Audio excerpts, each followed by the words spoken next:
जय हिंद साथियों। मैं आर के स्वामी आप सभी का स्वामी क्लासेस फाजिलका में स्वागत करता हूं। साथियों, आज की जो क्लास है मिश्रित प्रश्नमाला सीरीज की 19वीं क्लास रहेगी और आज की इस क्लास में हम हिंदी साहित्य और व्याकरण से संबंधित बहुत ही महत्वपूर्ण प्रश्नों का अध्ययन करेंगे जो कि अक्सर परीक्षा में पूछे ही जाते हैं। साथियों, आज की इस क्लास में आपको बहुत कुछ नया सीखने को मिलेगा, इसलिए वीडियो के अंत तक जुड़े रहें। वीडियो को लाइक और शेयर अवश्य करें। अगर आप हमारे YouTube चैनल पर नए हो तो चैनल को सब्सक्राइब करें, बेल आइकन को अवश्य दबाएं ताकि आप तक नई क्लास का नोटिफिकेशन पहुंच सके। वीडियो से संबंधित PDF प्राप्त करने के लिए आप हमारे टेलीग्राम चैनल को ज्वाइन करें, जहां पर आपको सभी वीडियो से संबंधित PDF प्राप्त हो जाएगी। तो शुरू करते हैं आज की क्लास। देखते हैं पहला question. Question number 1, Vinay Patrika रचना किस भाषा में रचित है? ए विकल्प में है ब्रज भाषा, बी विकल्प में है अवधी, सी विकल्प में है खड़ी बोली और डी विकल्प में है इनमें से कोई नहीं। क्या उत्तर सही होना चाहिए? क्वेश्चन नंबर 1 का उत्तर जो साथी ए विकल्प को चुन रहे हैं बिल्कुल सही है, यानी कि विनय पत्रिका रचना जो है ब्रज भाषा में रचित है और इस रचना के रचनाकार तुलसीदास जी माने जाते हैं। आगे देखते हैं next question. Question number 2, Kabir Das ji ने समाज सुधार के अंतर्गत किसका उपदेश दिया है? ए विकल्प में है जाति प्रथा का खंडन, बी विकल्प में है मूर्ति पूजा का विरोध, सी विकल्प में है हिंदू मुस्लिम पाखंड का खंडन और डी विकल्प में है उपर्युक्त सभी। क्या उत्तर सही होना चाहिए? सभी साथी उत्तर देंगे। क्वेश्चन नंबर 2 का उत्तर जो साथी डी विकल्प को चुन रहे हैं बिल्कुल सही है, यानी कि कबीर दास जी ने समाज सुधार के अंतर्गत उपर्युक्त सभी उपदेश दिए हैं। आगे देखते हैं next question. Question number 3, Padmavat रचना किस भाषा में रचित है? ए विकल्प में है ब्रज भाषा, बी विकल्प में है अवधी, सी विकल्प में है खड़ी बोली और डी विकल्प में है जयपुरी। क्या उत्तर सही होना चाहिए? क्वेश्चन नंबर 3 का उत्तर जो साथी बी विकल्प को चुन रहे हैं बिल्कुल सही है, यानी कि पद्मावत रचना अवधी भाषा में रचित है और इस रचना के रचनाकार जयसी जी माने जाते हैं। आगे देखते हैं नेक्स्ट क्वेश्चन। क्वेश्चन नंबर 4, या लकुटी अरु कमरिया पर राज तिहु पुर को तजी डारो, यह पंक्ति किस कवि की है? ए विकल्प में है तुलसीदास जी, बी विकल्प में है सूरदास जी, सी विकल्प में है रसखान जी और डी विकल्प में है रामानंद जी। क्या उत्तर सही होना चाहिए? क्वेश्चन नंबर 4 का उत्तर जो साथी सी विकल्प को चुन रहे हैं बिल्कुल सही है, यानी कि यह पंक्ति रसखान जी की मानी जाती है। आगे देखते हैं नेक्स्ट क्वेश्चन। क्वेश्चन नंबर 5, निम्नलिखित में से कौन सा कवि रीतिकालीन है? ए विकल्प में है हरिओत जी, बी विकल्प में है दिनकर जी, सी विकल्प में है मैथिली शरण गुप्त जी और डी विकल्प में है भूषण जी। क्या उत्तर सही होना चाहिए?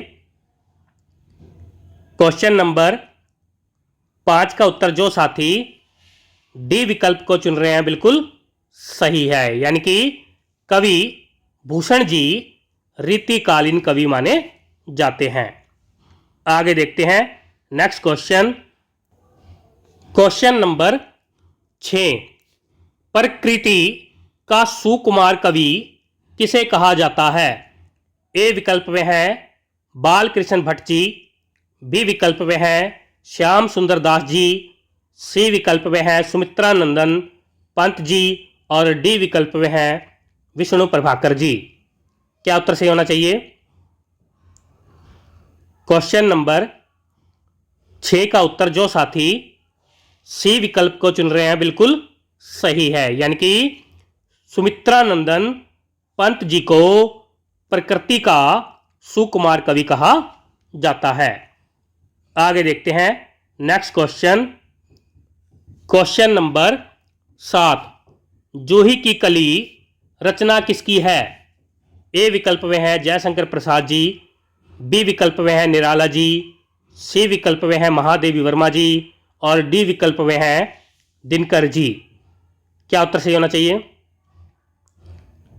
क्वेश्चन नंबर 7 का उत्तर जो साथी बी विकल्प को चुन रहे हैं बिल्कुल सही है, यानी कि यह रचना निराला जी की मानी जाती है।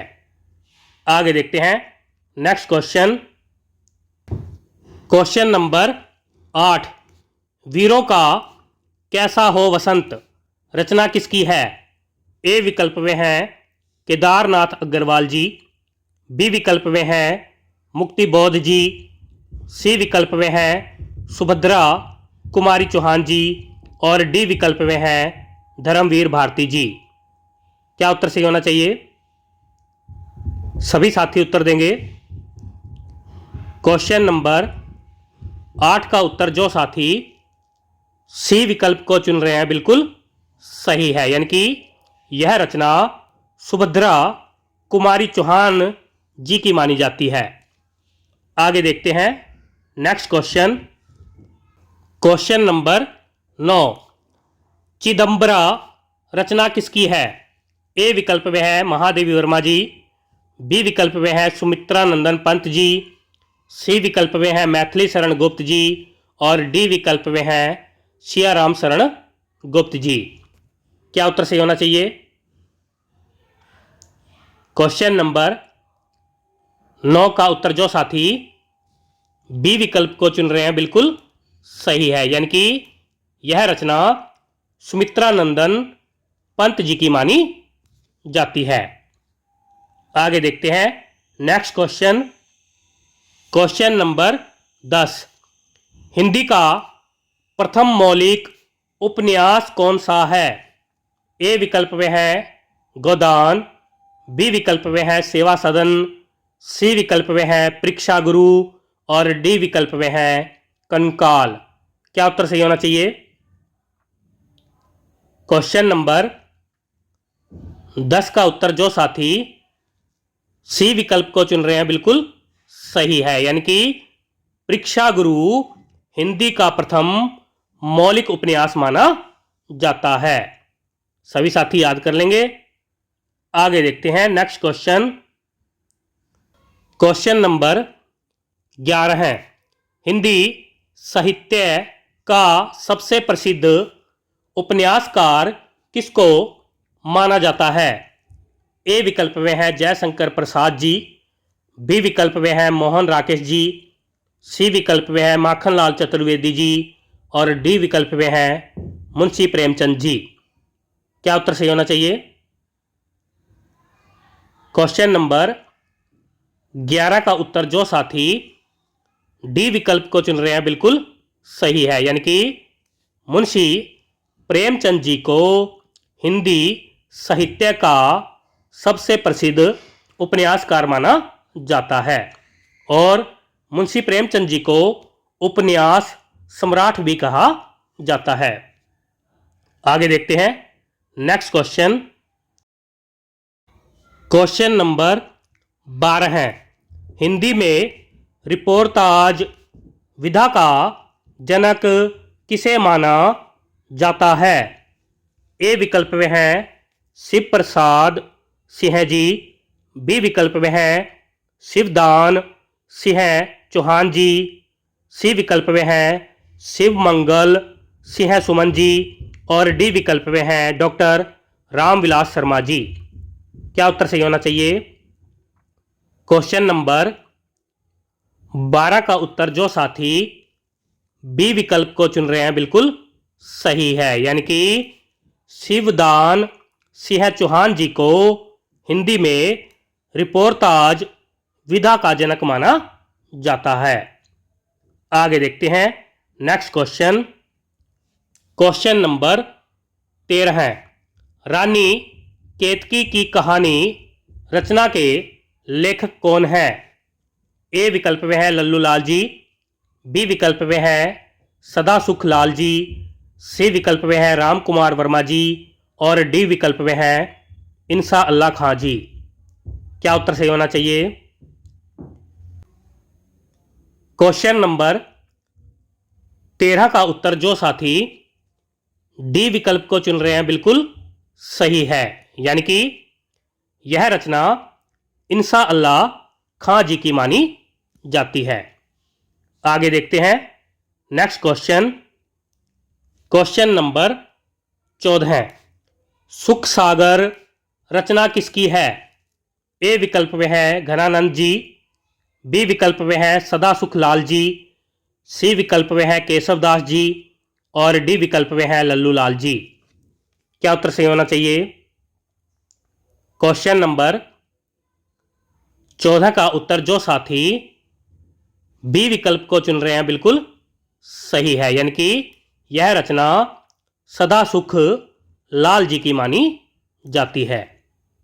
आगे देखते हैं नेक्स्ट क्वेश्चन। क्वेश्चन नंबर 15 है, भाषा योग वशिष्ठ रचना किसकी है? ए विकल्प में है राम प्रसाद निरंजनी जी, बी विकल्प में है राम कुमार वर्मा जी, सी विकल्प में है राजा राम मोहन राय जी और डी विकल्प में है रघुवीर सहाय जी। क्या उत्तर सही होना चाहिए?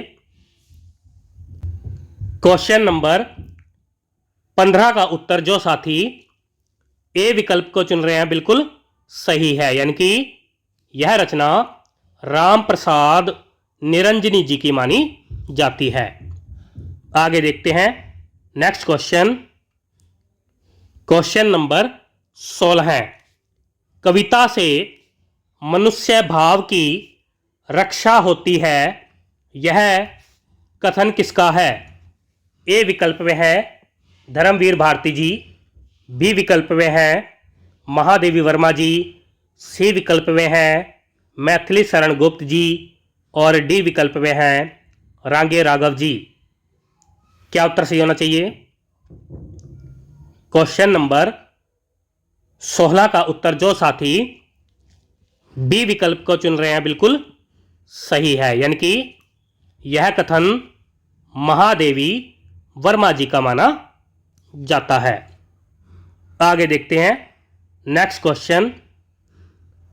क्वेश्चन नंबर 17 है, भाषा वह साधन है जिसके द्वारा मनुष्य अपने विचार दूसरों तक भली भांति प्रकट कर सकता है, यह कथन किसका है? ए विकल्प में है किशोरी लाल गोस्वामी जी, बी विकल्प में है आचार्य रामचंद्र शुक्ल जी, सी विकल्प में है मैथिली शरण गुप्त जी और डी विकल्प में है कामता प्रसाद गुरु जी। क्या उत्तर सही होना चाहिए?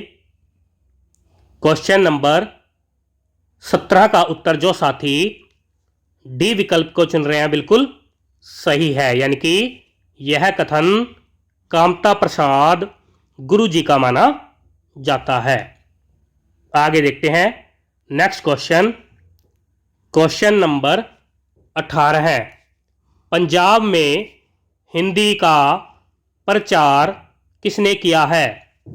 ए विकल्प में है महादेवी वर्मा जी, बी विकल्प में है कामता प्रसाद गुरु जी, सी विकल्प में है सरदाराम फिलौरी जी और डी विकल्प में है श्रीधर पाठक जी। क्या उत्तर सही होना चाहिए? क्वेश्चन नंबर 18 का उत्तर जो साथी सी विकल्प को चुन रहे हैं बिल्कुल सही है, यानी कि पंजाब में हिंदी का प्रचार सरदाराम फिलोरी जी ने किया है। आगे देखते हैं नेक्स्ट क्वेश्चन। क्वेश्चन नंबर 19, टकसाली भाषा किसे कहते हैं? ए विकल्प में है परिनिष्ठित भाषा को, बी विकल्प में है शहरी भाषा को, सी विकल्प में है ग्रामीण भाषा को और डी विकल्प में है संस्कृत भाषा को। क्या उत्तर सही होना चाहिए? क्वेश्चन नंबर 19 का उत्तर जो साथी ए विकल्प को चुन रहे हैं बिल्कुल सही है, यानी कि परिनिष्ठित भाषा को टकसाली भाषा कहते हैं। आगे देखते हैं नेक्स्ट क्वेश्चन। क्वेश्चन नंबर 20, निम्न में से किस विद्वान ने देवनागरी लिपि के स्थान पर रोमन लिपि स्वीकार करने का सुझाव दिया था? ए विकल्प में है आचार्य रामचंद्र शुक्ल जी, बी विकल्प में है सुनीति कुमार चटर्जी, सी विकल्प में है महात्मा गांधी जी और डी विकल्प में है मुक्ति बोध जी। क्या उत्तर सही होना चाहिए? क्वेश्चन नंबर 20 का उत्तर जो साथी बी विकल्प को चुन रहे हैं बिल्कुल सही है, यानी कि सुनीति कुमार चटर्जी ने देवनागरी लिपि के स्थान पर रोमन लिपि स्वीकार करने का सुझाव दिया था। आगे देखते हैं next question. Question number 21, Allahabad में कौन सी भाषा बोली जाती है? ए विकल्प में है अवधी, बी विकल्प में है खड़ी बोली, सी विकल्प में है बघेली और डी विकल्प में है भोजपुरी। क्या उत्तर सही होना चाहिए? क्वेश्चन नंबर 21 का उत्तर जो साथी ए विकल्प को चुन रहे हैं बिल्कुल सही है, यानी कि इलाहाबाद में अवधी भाषा बोली जाती है। आगे देखते हैं नेक्स्ट क्वेश्चन। क्वेश्चन नंबर 22, री स्वर का उच्चारण स्थान क्या है? ए विकल्प में है तालव्य, बी विकल्प में है नासिकीय, सी विकल्प में है मूर्धन्य और डी विकल्प में है ओष्ठ्य। क्या उत्तर सही होना चाहिए? क्वेश्चन नंबर 22 का उत्तर जो साथी सी विकल्प को चुन रहे हैं बिल्कुल सही है, यानी कि री स्वर का उच्चारण स्थान मूर्धन्य माना जाता है। आगे देखते हैं नेक्स्ट क्वेश्चन। क्वेश्चन नंबर 23, भाषा की सबसे बड़ी इकाई क्या है? ए विकल्प में है अक्षर, बी विकल्प में है शब्द, सी विकल्प में है वर्ण, डी विकल्प में है वाक्य। क्या उत्तर सही होना चाहिए? क्वेश्चन नंबर 23 का उत्तर जो साथी डी विकल्प को चुन रहे हैं बिल्कुल सही है, यानी कि भाषा की सबसे बड़ी इकाई वाक्य मानी जाती है। आगे देखते हैं नेक्स्ट क्वेश्चन। क्वेश्चन नंबर 24, वर्तनी की दृष्टिकोण से कौन सा शब्द अशुद्ध है? ए विकल्प में है विभीषण, बी विकल्प में है प्रादेशिक, सी विकल्प में है प्रमाणिक, डी विकल्प में है परीक्षा। क्या उत्तर सही होना चाहिए? सभी साथी उत्तर देंगे।